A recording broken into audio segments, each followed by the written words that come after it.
सत्य कथा,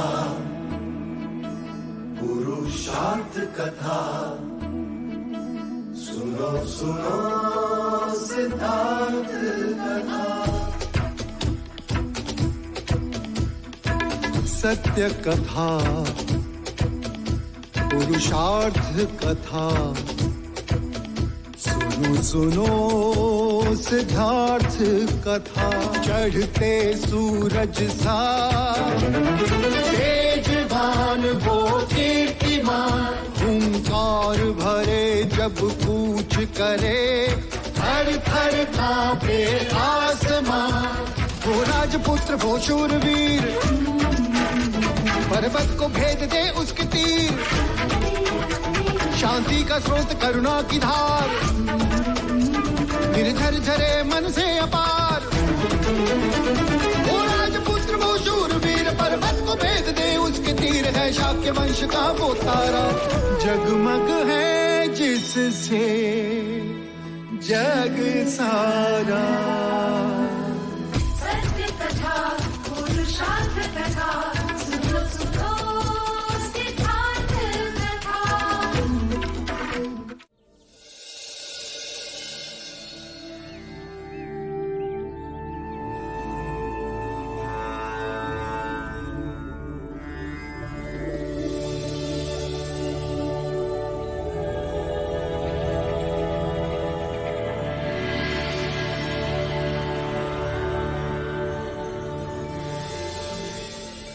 प्रणाम गुरुवर।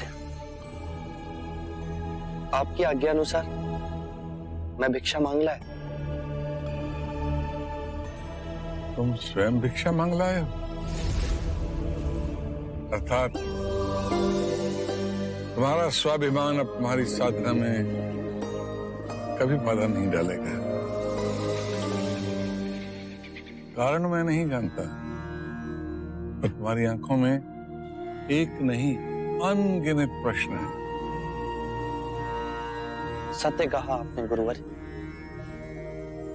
पर मैं ये जानता हूं मेरे सारे प्रश्नों के उत्तर मिल जाएंगे यदि एक प्रश्न हल हो गया। कौन सा प्रश्न? क्या आपने मुझे अपना शिष्य स्वीकार किया?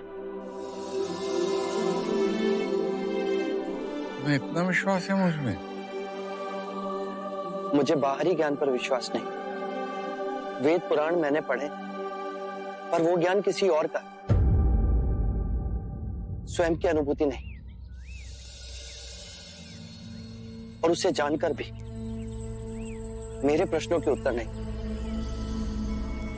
अर्थात वो ज्ञान मेरे लिए अपूर्ण है।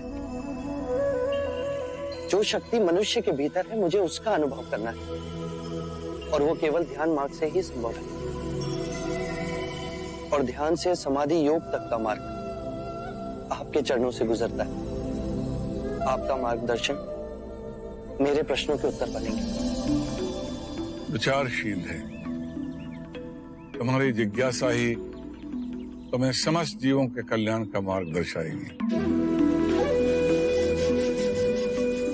पहले भोजन कर लो, फिर बात करेंगे।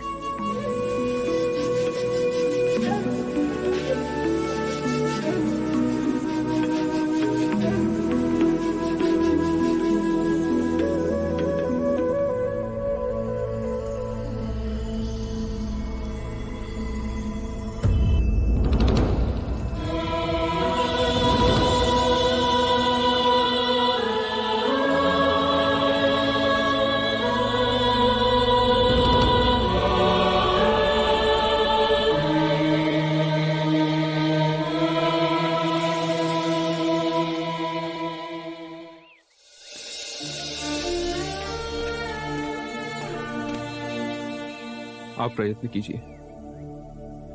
जब से हम युवराज को छोड़कर आए हैं, तब से ना तो इसने घास का एक तिनका खाया है, ना ही पानी की एक बूंद पी। यदि ये कुछ नहीं खाएगा पिएगा तो इसकी जान। वैद्य जी को बुलाओ चन्ना। बुलावा भेजा, आते ही होंगे वो।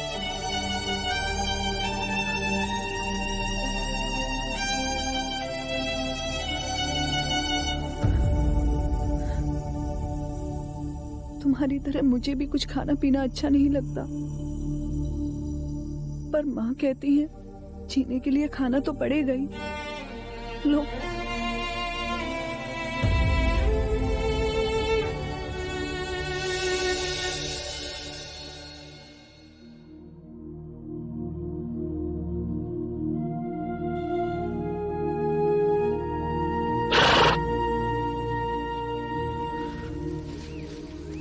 क्षमा करना मेरी, मैं तुम्हें घास खिलाना भूल गया।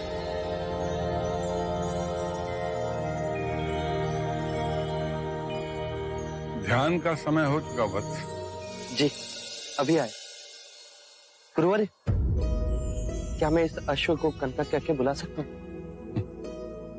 तुम तो रिश्ते नाते तोड़ के आए हो, नए संबंध बना रहे हो। इस अश्व को देखकर मुझे मेरे कंतक की याद आ गई। इन्हीं स्मृतियों से मुक्ति पाने का नाम ध्यान।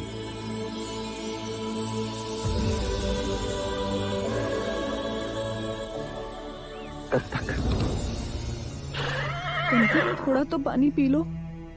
देखो मेरे हाथों से नहीं पियोगे तो युवराज जहां भी होंगे गुस्सा हो जाएंगे।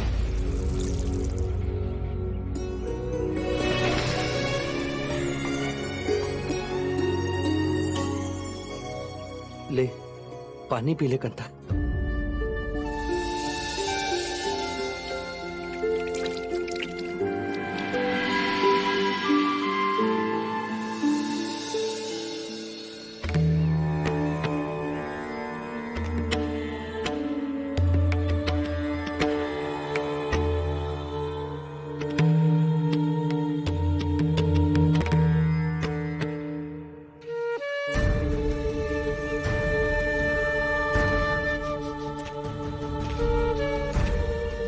क्षमा करें, कंतक अब जी ना सकेगा। वो भी एक जीवी है। अन्न और जल त्यागे कोई कितने दिन जी सकता है? कंतक! कंतक! कंतक, क्या हुआ? कंतक कुछ बोल। मैं युवराज से क्या कहूंगा?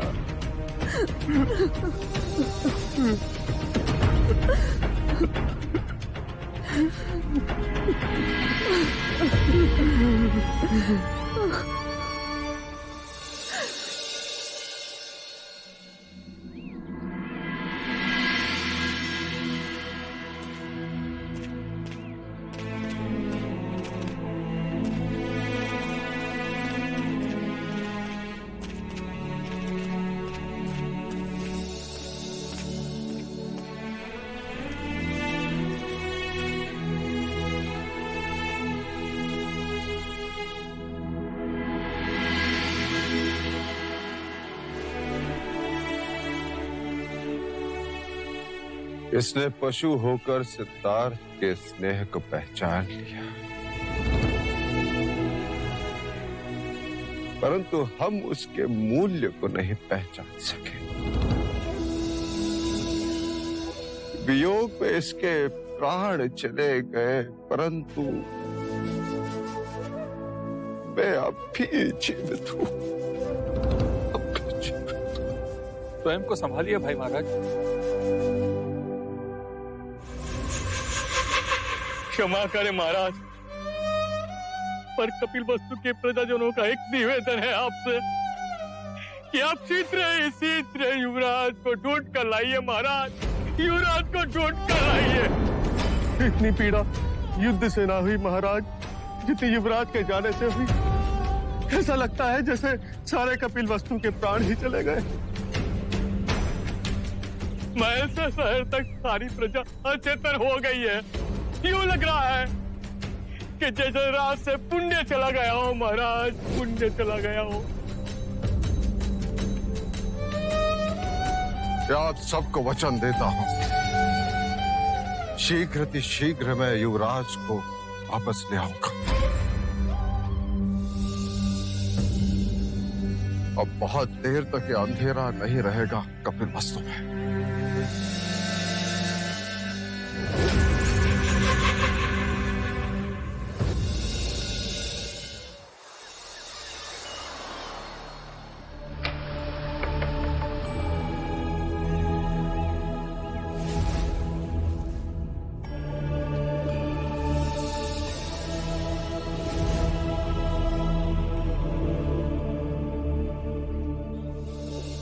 सिद्धार्थ,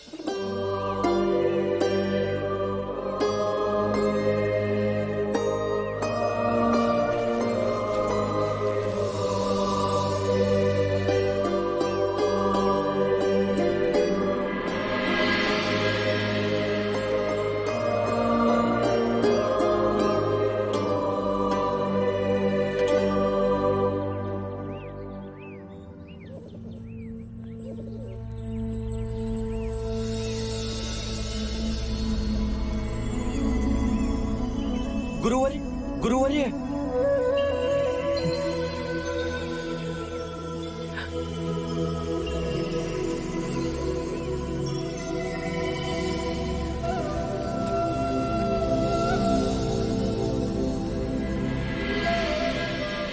जीवन को इतना गंभीर न बनाओ वत्स कि जीवन बोझ लगने लगे।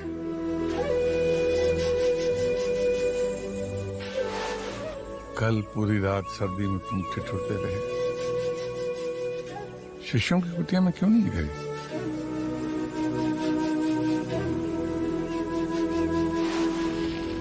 कैसे सोता गुरुवर्य? अभी तक आपने मुझे अपना शिष्य नहीं बनाया। जब भी शिष्य बनाने की बात होती है आप मुस्कुराकर टाल देते हो।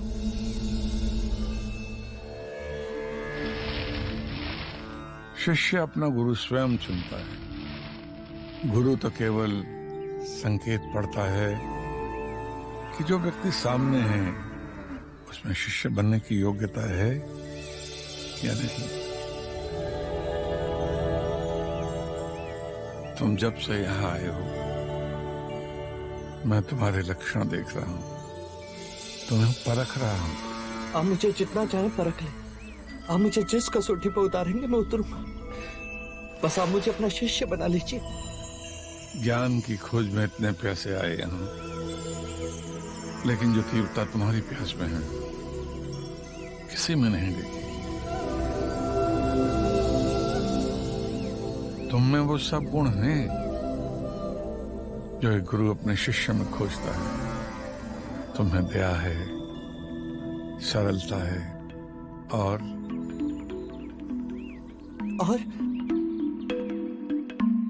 अपनी बात मनवाने का हठ। तो क्या?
गुरुदेव एक प्रश्न पूछूं? पूछो बस। गुरुदेव मैं अपने मुंह से अपनी क्या प्रशंसा करूं? मैंने कई गुरुओं से ज्ञान की प्राप्ति की। चारों वेद उपनिषद मुझे कंठस्थ हैं, परंतु फिर भी आपने मुझे अपना शिष्य बनाने में पूरा 1 मास ले लिया। और इस सिद्धार्थ को मात्र 2 दिन में ही आपने अपना शिष्य बना लिया।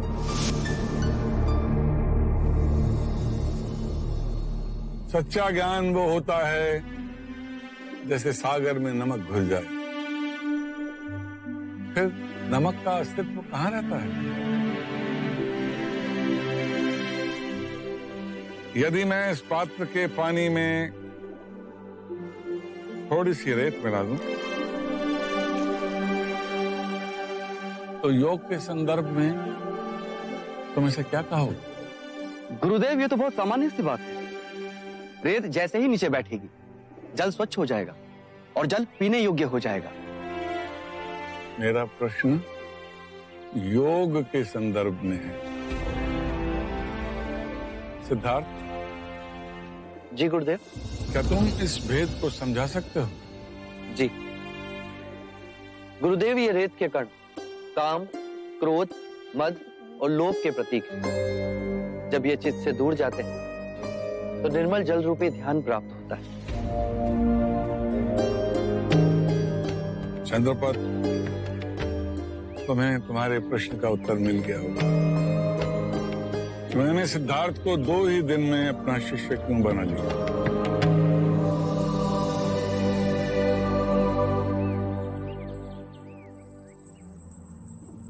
सांख्य दर्शन में पुरुष और प्रकृति 2 सत्य हैं। पुरुष चेतना है और प्रकृति स्थूल तत्व। पुरुष और प्रकृति कामनावश जब एक दूसरे से बंध जाते हैं, जैसे 2 सांप, तो जीव का जन्म होता है। जैसे मनुष्य, पेड़, पौधे, पशु, पक्षी। किंतु ज्ञात रहे, कामना से मुक्ति ही मोक्ष। गुरुवारे, सांख्य योग क्या है? मेरी उसमें रुचि। मेरी तो दोनों में ही रुचि है। सांख्य योग और सांख्य दर्शन, दोनों में अंतर तो वैसे भी शब्दों का ही है। नहीं वत्स, इनमें बहुत बड़ा भेद है। ये इतनी गहरी खाई है कि पाटी नहीं जा सकती। जो सिद्धार्थ पूछ रहे हैं वो सांख्य योग है, मोक्ष की अनुभूति है। जो तुम पूछ रहे हो वो सांख्य दर्शन है, जो बुद्धि से संबंध रखती है। मार्ग को समझना और मार्ग पर चलना, दोनों में बहुत बड़ा अंतर है। मन में उठी कामनाएं ही सारी सृष्टि का निर्माण करती है, विचारों का निर्माण करती है। विचार और कामनाओं को जन्म देते हैं और ये खेल कभी समाप्त नहीं होता। गुरुवारे, तो मन पर वश कैसे पा सकते हैं? अपनी सांसों पर नियंत्रण करके। सांख्य योग में सांसों के आवागमन पर नियंत्रण करना अति आवश्यक है। पूरे दिन हम एक ही नासिका छिद्र से सांस लेते हैं, परंतु हर घंटे ये क्रिया बदलती रहती है। जब हम बाईं नासिका से सांस लेते हैं तो उसे इड़ा नाड़ी या सूर्य नाड़ी कहते हैं, और जब हम दाईं नासिका छिद्र से सांस लेते हैं तो उसे पिंगला नाड़ी या चंद्र नाड़ी कहते हैं। ये सूक्ष्म नाड़ियां हमारी रीढ़ की हड्डी के दोनों ओर स्थित हैं।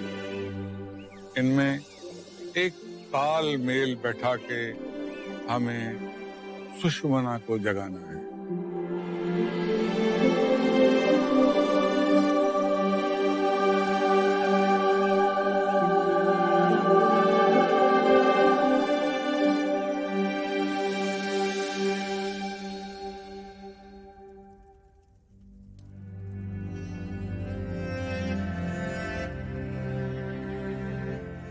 लगता है ज्वर उतर रहा।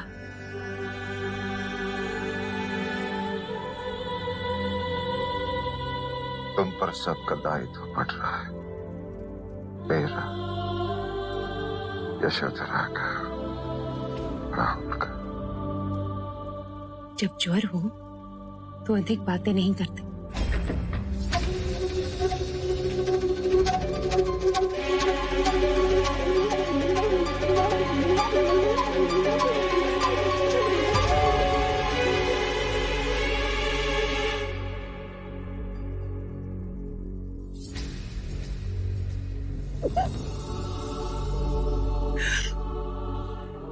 अमिता दीदी,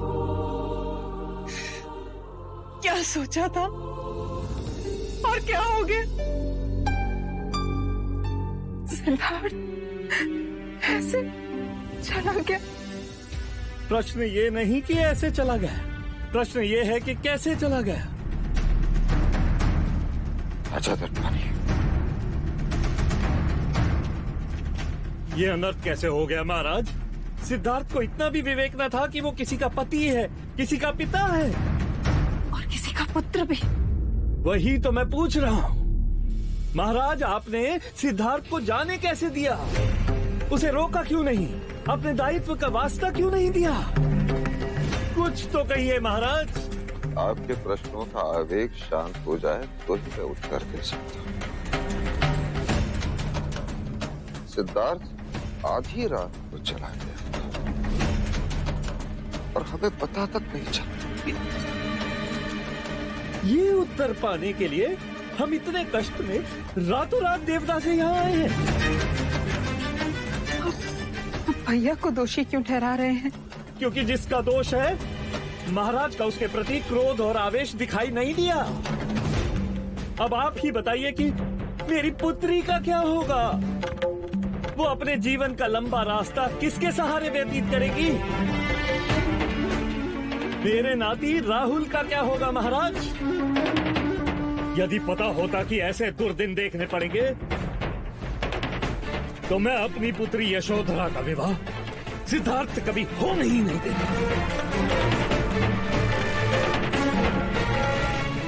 भैया, ऐसी बात कहने से पहले महाराज की अवस्था तो देखिए। पुत्र वियोग में एक लाचार पिता दिखाई नहीं देता आपको? ओह, लो अब हमें ही अपराधी बनाया जा रहा। नहीं भैया, आप लोग आए, हमें लगा हमारे दुख में सहयोगी होने आए, किंतु आप तो आरोप प्रतिरोप करने आए, ये देखते हुए भी कि हम इतनी यातना और पीड़ा में हैं। आप प्रजापति, तुम्हारे भैया का आक्रोश उचित है।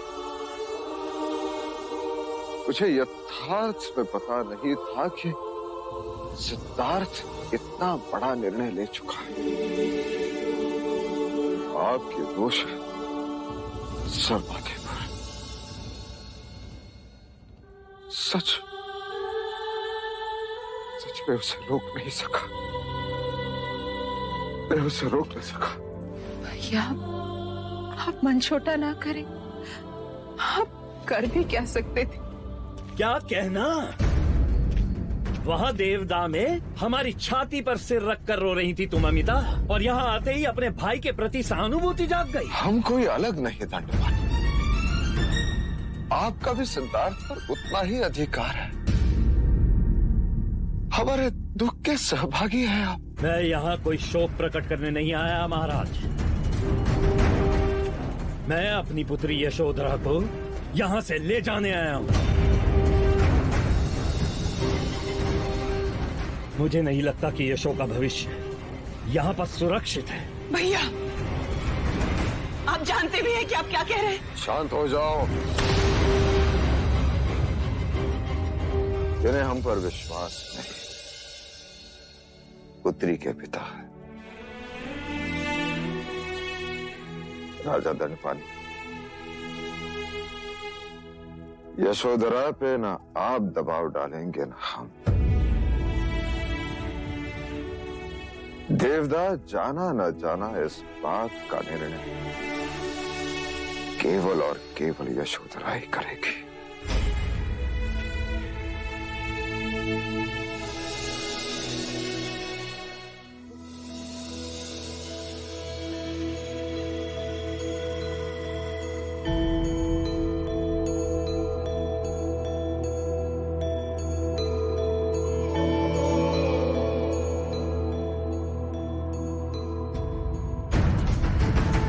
खाने में जो था सो आपको दे दिया है।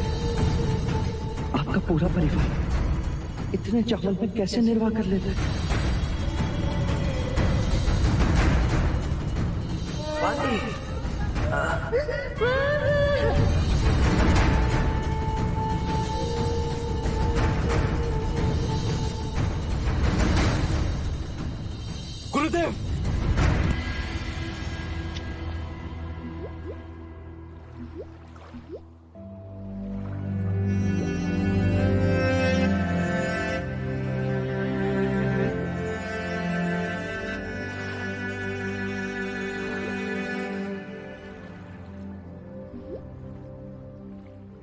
तुम्हारी अशांति का कारण?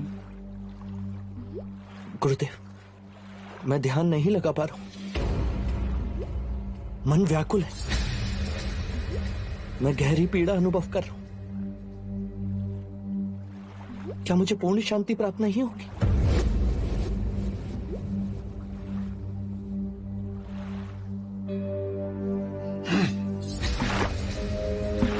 देखा वो पत्थर कैसे पानी से उछलता हुआ चला गया। देखो वत्स, पहले पहल जब ध्यान केंद्रित करते हैं तो भूत, भविष्य, वर्तमान के विचार चारों तरफ से घेर लेते हैं। वो बादल देख रहे हो?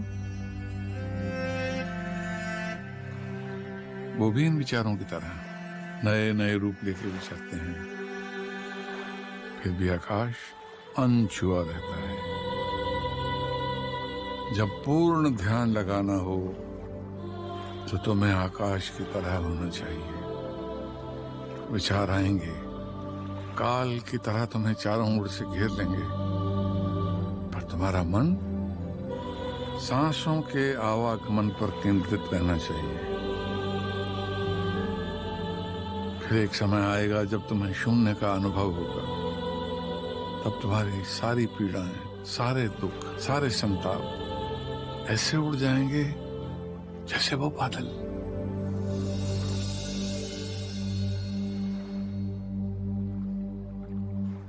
फिर केवल एक गहरी शांति का अनुभव होगा, जैसे वो नीला आकाश।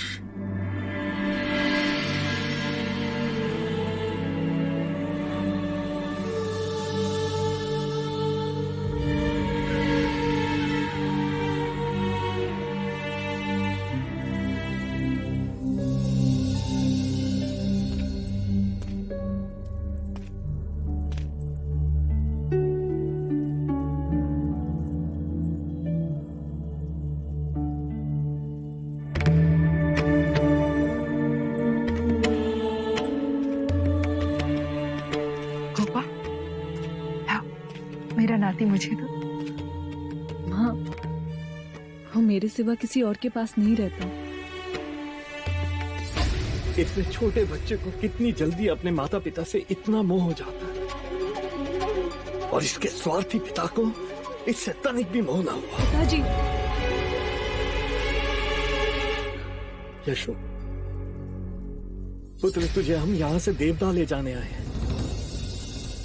सिद्धार्थ के जाने के बाद वैसे भी यहाँ बचा ही क्या है? जिसका पति उसकी रक्षा ना कर सका हो, उस अबला नारी का उसके माता पिता के सिवा और कौन सहारा? मेरा ध्यान देवदा से अधिक यहाँ रखा जा रहा है। मेरी सास का मेरे प्रति इतना स्नेह है कि आज तक मुझे मेरी माँ का अभाव ना लगा। महाराज मेरी हर बात मानते हैं। यहाँ मैंने कुछ बोला और वो तुरंत हो जाता है।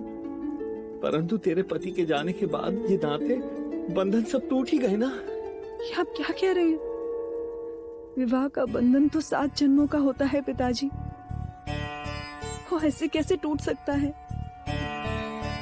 मैंने सिद्धार्थ को वचन दिया था कि मैं उनके परिवार का उतना ही ध्यान रखूंगी जितना वो रखते थे। मैं राहुल को पाल पोस कर बड़ा करूंगी। और आप मुझे मेरे वचन से पलटने को कह रहे हैं? जिस पति ने पलायन किया, वो पलायन करके नहीं गए, मेरी अनुमति लेकर गए हैं। और वो अपने प्रश्नों का उत्तर पाकर अवश्य लौटेंगे। मती मारी गई है तेरी। पिंजरे से छूटा पंछी आकाश में उड़ने के पश्चात उसी पिंजरे में बंदी बनने आया है क्या कभी? पंछी और मनुष्य में यही अंतर होता है, वो लौटेंगे। समझाओ इसे अमिता, कुछ समझाओ। मैं तेरा पिता, तेरा शुभ चिंतक होने के नाते तुझसे कह रहा हूँ कि तुम हमारे साथ देवदा चल। अपने प्राणों से अधिक प्रेम करने वाली आपकी पुत्री आपसे विनती कर रही है कि मुझे मेरे घर से दूर ना करे। तुझे इसी समय हमारे साथ देवदा चलना होगा, ये मेरी आज्ञा है। क्षमा करें। मुझे मेरे ससुर महाराज ने ये अधिकार दिया है कि मैं ये निर्णय स्वयं ले सकूं। मैं कपिल वस्तु में ही रहूंगी और यही मेरा अंतिम निर्णय है।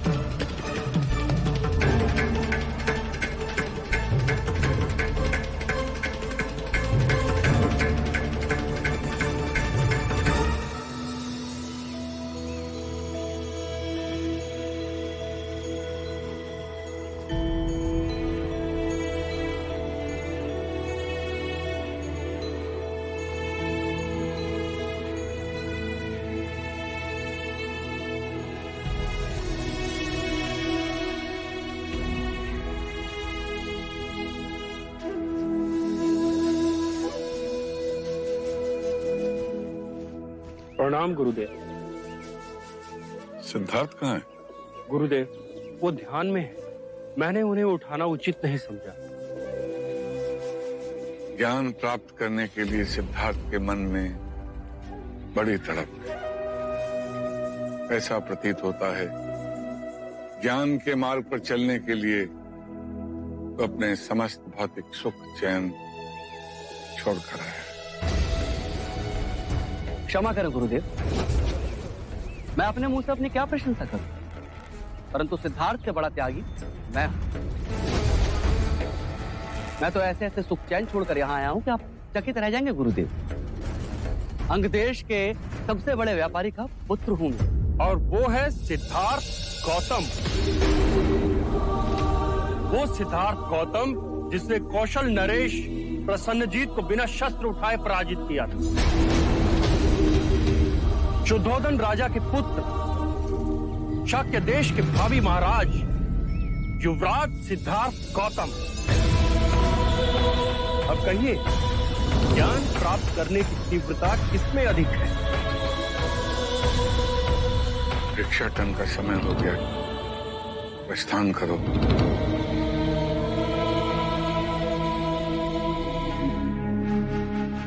सचमुच विश्वास नहीं होता, इतने बड़े राजा का पुत्र भिक्षु। अरे और तो और उनके व्यवहार में अभिमान की बू तक नहीं है। तो ये हैं सिद्धार्थ गौतम,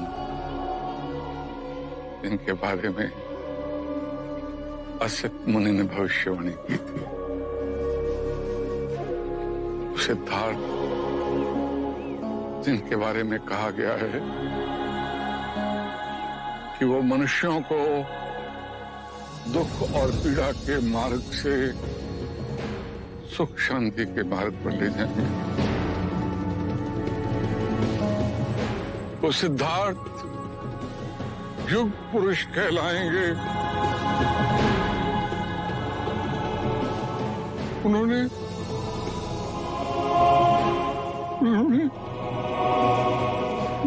मुझे अपना गुरु स्वीकार किया।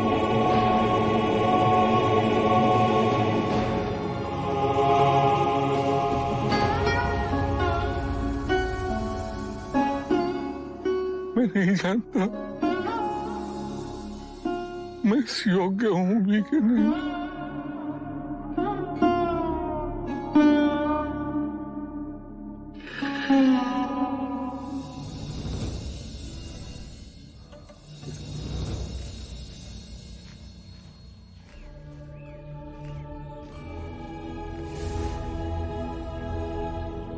कैसे आनंद से ध्यान में मग्न बैठे हैं युवराज। मुझे एक सेवक बना दिया गया है।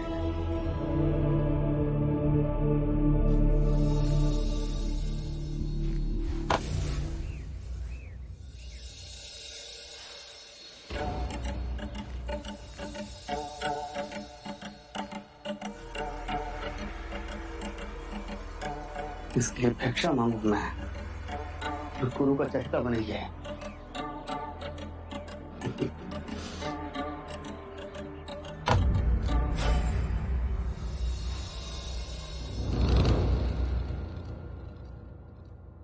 क्षमा करें मित्र, तुम्हें भिक्षा देकर जा रहा था कि मेरा भिक्षा पात्र बिखर गया। ऐसा भाग्य पाया है मैंने। तुम्हारा ध्यान भंग ना हो इसलिए घर घर जाकर कड़ी धूप में मैं भिक्षा लेकर आया तुम्हारे और अपने लिए। पाँव में छाले भी पड़ गए और देखो मेरी भिक्षा धूल में मिल गई।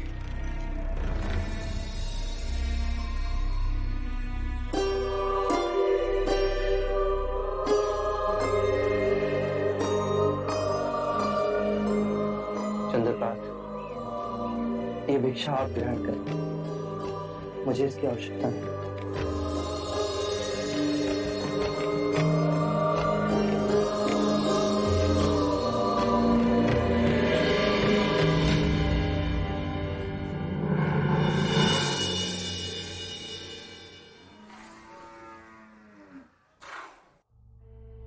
सिद्धार्थ,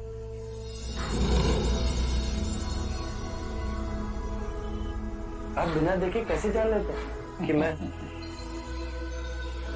गुरु और माता में कोई अंतर नहीं होता। बस माता जरा सी आग से अपने बच्चे को पहचान लेती है।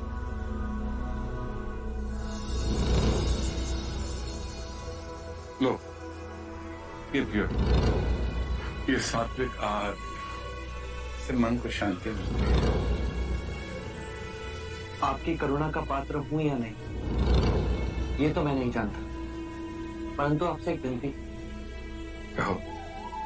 जब भिक्षा मांगने का समय हो तो आप मुझे ध्यान से उठा दिया करें।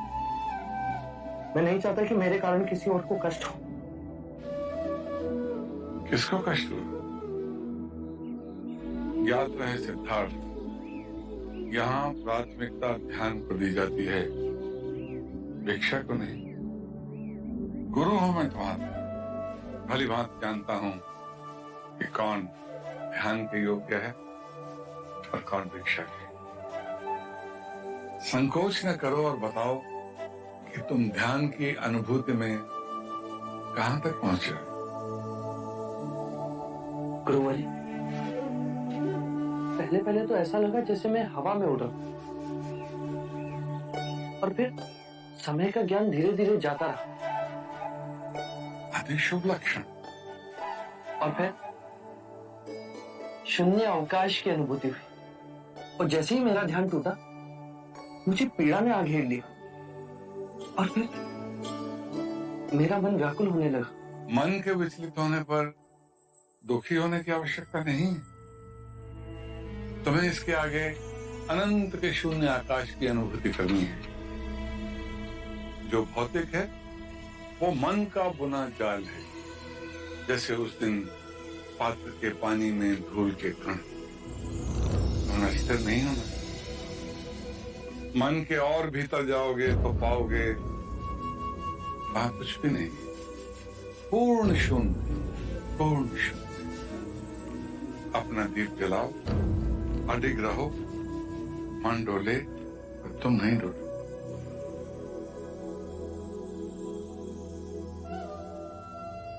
यशस्वी भव।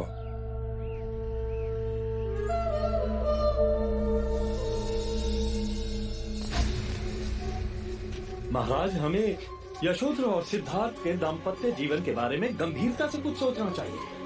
यूं हाथ पे हाथ धरे बैठे रहे तो बहुत देर हो जाएगी। महाराज अस्वस्थ थे, परंतु अब ठीक हैं। महाराज, हमारी आयु और अनुभव सिद्धार्थ से अधिक है। हमें शीघ्र ही वन जाकर सिद्धार्थ को खोजना चाहिए और उसे समझा बुझाकर तुरंत कपिलवस्तु वापस लाना चाहिए। युवावस्था में ऐसी भूल हो जाती है। नहीं भैया, ये युवावस्था की भूल नहीं। सिद्धार्थ की मनोस्थिति का आपको कोई भी ज्ञान नहीं। बचपन से उसे सारे दुखों से, वेदनाओं से दूर रखा, पर अचानक जीवन का कठोर सत्य एकाएक उसके सामने आ गया और उसका कोमल मन इतना गहरा आघात सह न सका। दिन रात वो इस पीड़ा की अग्नि में जलता रहा।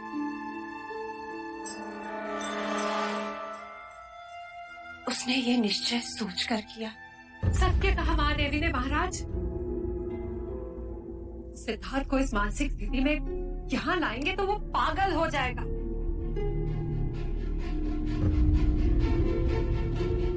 पर कहीं उसने आत्महत्या कर ली तो? ईश्वर करे ऐसा ना हो। यही भय मुझे सिद्धार्थ को वापस लाने के लिए रोक रहा है। मैं उसे विवश करके वापस ले आऊं और वो कहीं कुछ करने बैठे। नहीं महाराज, ऐसा न कहे। नहीं प्रजा, सिद्धार्थ को कुछ नहीं होगा। मेरी बस यही विनती है महाराज कि हम सिद्धार्थ को ढूंढ लें, उसे बस एक बार समझा लें। हो सकता है कि उसके मन का क्लेश अब तक शांत हो चुका हो और वो स्वयं वापस लौटना चाहता हो।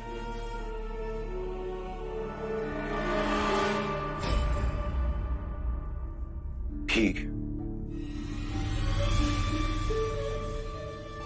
प्रयत्न करना हमारे बस में, परंतु उस प्रयत्न का फल हमारे मन अनुसार हो, इसकी कामना हम नहीं कर सकते। सिद्धार्थ लाना स्वयं जाऊंगा। परंतु भाई महाराज, इतने तीव्र ज्वर में आप न जाएं तो ही अच्छा हुआ। हाँ महाराज, अनुज ठीक कह रहे हैं। अनुज, तुम अपने साथ महामंत्री को भी ले जाओ और सिद्धार्थ से थोड़ा संभल कर बात कर। मैं पूर्ण चेष्टा करूंगा भाई महाराज। आप मुझे भी साथ जाने की अनुमति दें। मैं भी सिद्धार्थ को समझाने का प्रयत्न करूंगा। तुम्हारा बंधु प्रेम देखकर मैं प्रसन्न हुआ देवदत्त।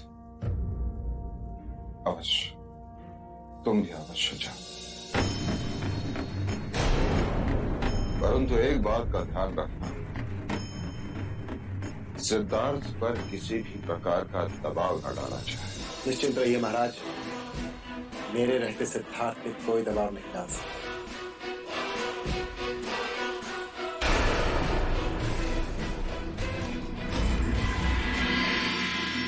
सत्य कथा,